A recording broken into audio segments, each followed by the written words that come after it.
ભરૂચના ચકચારે સુનિલ તાપિયાવાલા મર્ડર કેસમાં આજીવન કેદની સજા ભોગવી રહેલો મુખ્ય આરોપી સચિન ઉર્ફે લાલુ ઉર્ફે વિશાલ શાહ પંડ્યા 9 વર્ષ બાદ મોરબીમાંથી ઝડપાયો છે. તે 2016થી પેરોલ કરીને ફરાર હતો. ભરૂચ એલસીબીએ તેને પકડી પાડ્યો છે.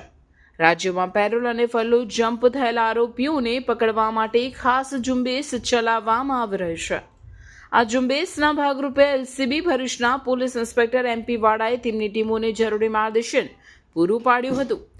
હ્યુમન ઇન્ટેલિજન્સ અને ટેકનિકલ સર્વેલન્સના આધારે પોલીસ સબ ઇન્સ્પેક્ટર આર.કે. ટોરાણીની ટીમને માહિતી મળી હતી કે 2013માં થયેલા સુનિલ તાપિયાવાલા મર્ડર કેસનો આરોપી સચિન પંડ્યા 2016માં પેરોલ રજા દરમિયાન ફરાર થઈ ગયો હતો.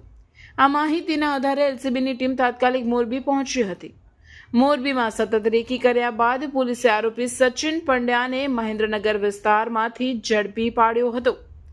આરોપી સામે ભારતીય નાગરિક ન્યાય સંહિતા 2023ની કલમો હેઠળ કાર્યવાહી કરવામાં આવી છે. તેને વધુ તપાસ માટે ભરૂચ શહેર ડિવિઝન પોલીસ સ્ટેશને સોંપવામાં આવ્યો છે અને કાર્યવાહી પૂર્ણ થયા બાદ વડોદરા મધ્યસ્થ જેલ ખાતે મોકલી દેવામાં આવશે.